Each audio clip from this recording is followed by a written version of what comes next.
창세기 3장. 이에 그들의 눈이 밝아져 자기들이 벗은 줄을 알고 무화과 나무 잎을 엮어 치마로 삼았더라.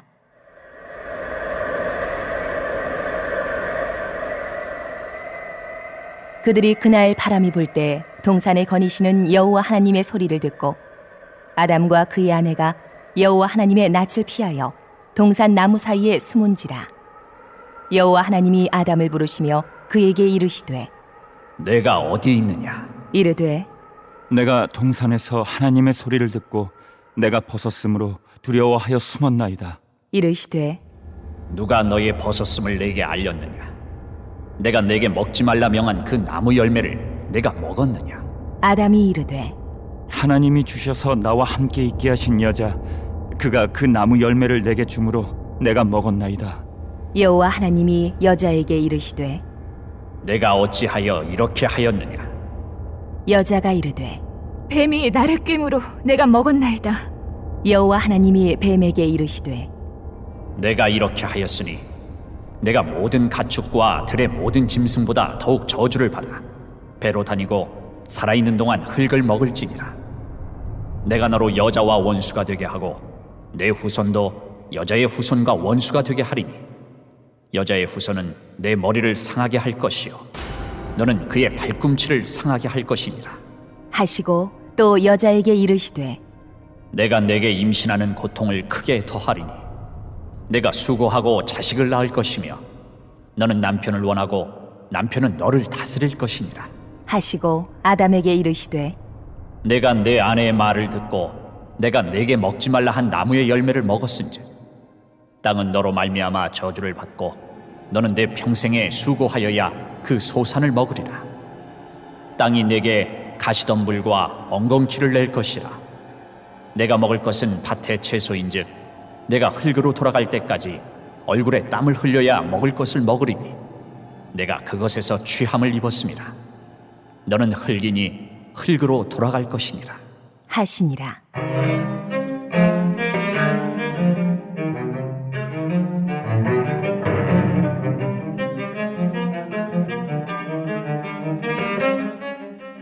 아담이 그의 아내의 이름을 하와라 불렀으니 그는 모든 산자의 어머니가 됨이더라.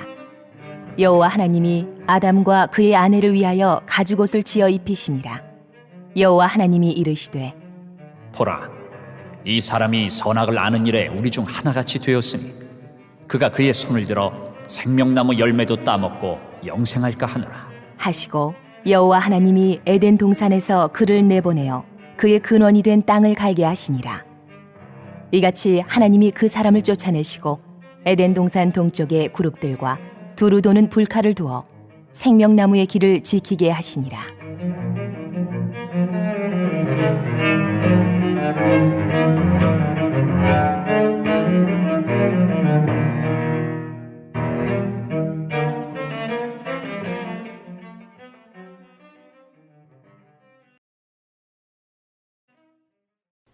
제3장 유혹과 타락. 하와에 대한 사랑에서 고의로 하나님의 승인과 낙원에 있는 자기의 집과 영원한 기쁨의 생활을 포기하기로 선택했었던 그는 범죄한 지금에는 그의 아내와 심지어 창조주 자신에게까지 범죄의 책임을 씌우려고 하였다. 죄악의 세력은 그처럼 무서운 것이다. 네가 어찌하여 이렇게 하였느냐고 물으셨을 때 그 여자는 뱀이 나를 꿰므로 내가 먹었나이다 라고 대답하였다. 왜 당신께서 뱀을 창조하셨습니까? 왜 뱀이 에덴에 들어오도록 허용하셨습니까? 이것들은 그 여자의 죄에 대한 변명 가운데 암시된 질문이었다. 이처럼 그 여자도 아담과 같이 그들의 타락의 책임을 하나님께 돌렸다. 자기의 합리화의 정신은 거짓의 아비에게서 비롯되었다. 우리의 최초의 조상은 사단의 가마에 굴복되자마자 이 정신에 빠졌으며 아담의 모든 자녀들이 이 정신을 나타내오고 있다. 사람들은 겸손하게 그들의 죄를 자복하는 대신에 그 책임을 다른 사람에게, 환경에 또는 하나님께 씌움으로 자신들을 방어하려고 애쓴다. 그들은 심지어 그분의 축복까지도 그분께 불평할 이유로 삼는다. 그러고 나서 여호와께서는 뱀에게 다음과 같은 선고를 내리셨다. 네가 이렇게 하였으니 네가 모든 육축과 들의 모든 짐승보다 더욱 저주를 받아 배로 다니고 종신토록 흙을 먹을지니라. 사단의 매개물로 사용되었으므로 뱀은 하나님의 심판의 형벌을 함께 받게 될 것이었다. 들짐승 중에 가장 아름답고 경탄을 받았던 뱀은 가장 비천하고 혐오받는 짐승이 되어 사람에게나 짐승에게나 다 두려움과 증오의 대상이 될 것이었다. 뱀에게 하신 다음의 말씀은 사단 자신에게 직접적으로 적용되었으며 그의 최후의 패배와 멸망을 가리키는 것이었다. 내가 너로 여자와 원수가 되게 하고 너의 후손도 여자의 후손과 원수가 되게 하리니 여자의 후손은 네 머리를 상하게 할 것이요 너는 그의 발꿈치를 상하게 할 것이니라. 하나님께서 하와에게 그 후 그의 몫이 될 수밖에 없는 슬픔과 고통에 대하여 말씀하셨다. 여호와께서는 너는 남편을 사모하고 남편은 너를 다스릴 것이니라 라고 말씀하셨다. 창조 당시에는 하나님께서 그 여자를 아담과 동등하게 만드셨다. 그들이 하나님께 대한 순종을 유지했었더라면, 그분의 위대한 사랑의 율법에 조화되었었더라면 그들은 항상 서로 조화되었을 것이다. 그러나 죄는 불화를 가져왔으며 이제는 어느 한쪽이 다른 쪽에 복종함으로만 그들의 연합이 유지되며 조화가 보존될 수 있게 되었다. 하와는 최초의 범죄자였으며 하나님의 지시를 거스리고 그의 반려자와 떨어짐으로 유혹에 빠졌다. 아담이 범죄한 것이 그 여자의 권유에 의하였으므로 이제 그는 남편에게 복종하는 위치에 놓였다. 하나님의 율법 가운데 명하신 원칙들을 타락한 인류가 지켰더라면 죄의 결과로 생긴 것이긴 하지만 이 선고는 그들에게 축복임이 입증되었을 것이다. 그러나 이와 같이 하여 남자에게 주어진 주권의 남용은 너무도 자주 여자의 운명을 비참하게 만들고 여자의 생활을 무거운 짐으로 만들어 놓았다. 하와가 에덴의 가정에서 그의 남편 곁에 있을 때 완전히 행복하였었다. 그러나 그 여자는 침착하지 못한 현대의 하와들처럼 하나님께서 자기에게 할당하신 것보다도 더 높은 지위에 올라가려는 희망으로 치켜 세움을 입었다. 그 여자는 본래의 지위 이상으로 높이 오르려다가 훨씬 더 아래로 떨어졌다. 하나님의 계획에 따라 그들의 생활의 의무들을 기쁨으로 감당하기를 꺼리는 자들에게는 모두 같은 결과가 이를 것이다. 그분께서 그들에게 적합하게 하시지 않은 지위를 얻으려고 노력하는 가운데 많은 사람들은 그들이 다른 사람들에게 복을 끼치는 자가 될 수도 있는 자리를 비워두고 있다. 보다 높은 지위를 얻으려는 욕망으로 참 여자다운 존엄성과 고상한 품성을 희생하고 하늘이 그들에게 지정해준 바로 그 일은 하지 않은 채 방치해 두는 자들이 많다. 여호와께서 아담에게 다음과 같이 선언하셨다. 네가 네 아내의 말을 듣고 내가 너더러 먹지 말라 한 나무 실과를 먹었은즉 땅은 너로 인하여 저주를 받고 너는 종신토록 수고하여야 그 소산을 먹으리라. 땅이 내게 가시덤불과 엉겅퀴를 낼 것이라. 너희 먹을 것은 밭의 채소인즉 네가 얼굴에 땀을 흘려야 식물을 먹고 필경은 흙으로 돌아가리니 그 속에서 네가 취함을 입었음이라. 너는 흙이니 흙으로 돌아갈 것이니라. 무지한 부부가 악에 대하여 조금이라도 아는 것은 하나님의 뜻이 아니었다. 그분은 그들에게 선한 것을 풍부하게 주시고 악한 것은 주시지 않으셨다. 그러나 그들은 그분의 명령을 거스리고 금단의 나무 실과를 먹었으며 이제 그들은 평생 동안 그것을 계속 먹을 것이다. 즉, 악에 대한 지식을 가지게 될 것이다. 그때로부터 인류는 사단의 유혹으로 고통을 당할 것이었다. 지금까지 그들에게 맡겨졌던 즐거운 노동 대신 걱정과 수고가 그들의 운명이 될 것이었다. 그들은 실망, 슬픔, 고통, 그리고 마침내 죽음을 당할 수밖에 없을 것이었다. 죄의 저주 아래서 자연의 모든 만물은 하나님께 대한 반역의 특성과 결과에 대하여 사람에게 증거할 것이었다. 하나님께서는 사람을 만드실 때에 그를 땅과 그 가운데 있는 모든 생물을 다스릴 통치자로 창조하셨다. 아담이 하늘의 충성을 유지한 동안에는 천연계의 만물이 그에게 복종하였다. 그러나 그가 하나님의 율법에 반역하였을 때 하등의 피조물들이 그의 다스림에 반기를 들었다. 이렇게 하여 여호와께서는 당신의 크신 자비 가운데 당신의 율법의 신성성을 사람들에게 보여주시고 그들 자신의 경험을 통하여 가장 사소한 정도라도 그것을 도외시하면 위험하다는 것을 보여주시고자 하셨다. 이제부터 사람의 운명이 될 수고와 염려의 생애도 사랑으로 지정된 것이었다. 그것은 그의 죄로 말미암아 필요하게 된 훈련으로서 식욕과 정욕의 방종을 억제하고 극기의 습관을 기르기 위한 것이었다. 그것은 죄의 영락과 퇴화로부터 사람을 회복시키려는 하나님의 큰 계획의 일부분이었다. 우리의 첫 부모에게 주어진 네가 먹는 날에는 정령 죽으리라는 경고는 저희가 금단의 실과를 먹은 바로 그날에 죽으리라는 것을 암시하지 않았다. 그러나 그날에 취소할 수 없는 선고가 언도될 것이었다. 불사불멸은 순종을 조건으로 그들에게 약속되었으며 범죄한다면 그들은 영생을 잃어버릴 것이었다. 바로 그날 그들은 죽음의 운명에 처하게 될 것이었다. 영원히 생존하려면 사람은 생명나무의 열매를 계속 먹어야 하였다. 이것을 박탈당하면 그의 활력은 점차로 사라져 마침내 생명이 소멸될 것이었다. 아담과 하와가 불순종함으로 하나님의 불쾌의 여기심을 입게 하는 것이 사단의 계획이었다. 그 다음 그들이 용서를 받지 못할 경우 생명나무 실과를 먹음으로 죄와 비참한 가운데 영원토록 살아가게 하려고 희망하였다.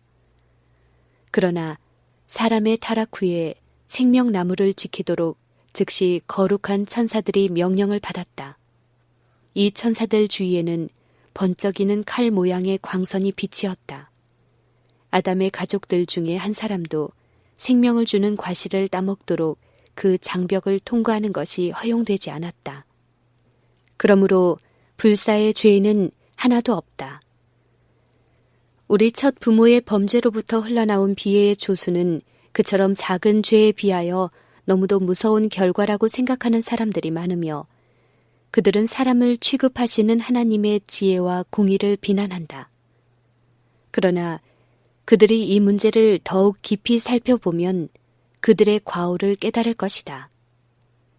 하나님께서 자신의 형상을 따라 죄 없이 사람을 창조하셨다. 지구에는 천사들보다 조금 낮은 존재인 사람들이 거하게 될 것이었다. 그러나 그들의 순종은 시험을 받아야 하였다. 왜냐하면 하나님께서는 세상이 그분의 율법을 무시할 자들로 가득 차게 되기를 허용치 않으실 것이기 때문이었다. 그러나 하나님께서 아담에게 크신 자비를 베푸사 결코 혹독한 시험을 주지 않으셨다. 그리고 금령의 가벼움이 바로 그 죄를 극도로 크게 만들었다. 아담이 가장 작은 시험도 견딜 수 없었다면 그에게 더 큰 책임이 위탁되었을 경우 그는 보다 큰 시련을 견딜 수 없었을 것이다. 아담에게 큰 시험이 지정되었더라면 죄악으로 마음이 기울어지는 자들은 그때에는 이것은 하찮은 문제이다. 하나님은 작은 일에 대하여서는 그렇게 까다롭지 않으시다 라고 말하면서 자신을 변명했을 것이다. 그리고 작은 일이라고 간주되는 일에 있어서 끊임없이 범죄가 계속될 것이며 그것은 사람들 사이에서 비난도 받지 않고 묵인되었을 것이다. 그러나 여호와께서는 죄는 경중에 관계없이 당신께 불쾌한 것임을 분명히 하셨다. 하와에게는 금단의 나무 실과를 맛봄으로 하나님께 불순종하고 그의 남편 또한 범죄하도록 유혹한 것이 작은 일처럼 보였다. 그러나 그들의 죄는 비애의 수문들을 세계로 열어놓았다. 유혹의 순간에 악으로 내딛는 한 걸음이 가져올 무서운 결과를 누가 알 수 있겠는가? 하나님의 율법은 사람에게 구속력이 없다고 가르치는 많은 사람들이 그 율법의 법도를 순종하는 것은 불가능하다고 주장한다. 그러나 이것이 사실이라면 아담은 왜 범죄의 형벌을 당하였는가? 우리의 최초의 부모의 죄는 이 세상에 죄책과 슬픔을 가져왔으며 하나님의 선하심과 자비하심이 없었더라면 인류는 속절없이 절망 가운데 빠졌을 것이다. 아무도 스스로 속이지 말라. 죄의 삭은 사망이요.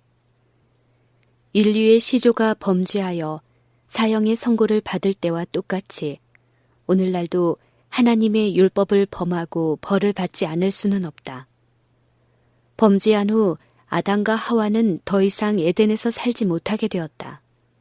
그들은 죄 없고 즐거운 집에 계속 살 수 있게 해달라고 열렬히 간청하였다. 그들은 행복스러운 거처를 소유할 모든 권리를 상실했음을 자백하고 앞으로는 하나님께 엄격히 순종하겠다고 서약하였다. 그러나 그들은 그들의 본성이 죄로 말미암아 부패되었고 그들이 악을 저항할 그들의 힘을 감소시켰으며 사단이 그들에게 더욱 쉽게 접근할 수 있는 길을 열었다는 말씀을 들었다. 무죄한 상태에서 그들은 유혹에 굴복하였었다. 죄책을 의식하는 지금의 상태에서 그들은 그들의 성실을 유지할 수 있는 힘이 더 적게 될 것이었다. 겸비하게 그리고 말할 수 없는 슬픔으로 그들은 아름다운 집에 작별을 구하고 죄의 저주가 내린 땅에 살기 위하여 나아갔다. 일찍이 그렇게 온화하고 일정한 온도를 유지하던 대기에 현저한 변화가 일어났다. 그러나 여호와께서는 자비로우시게도 극단적 한서에서 보호하시려고 그들에게 가죽옷을 마련해 주셨다.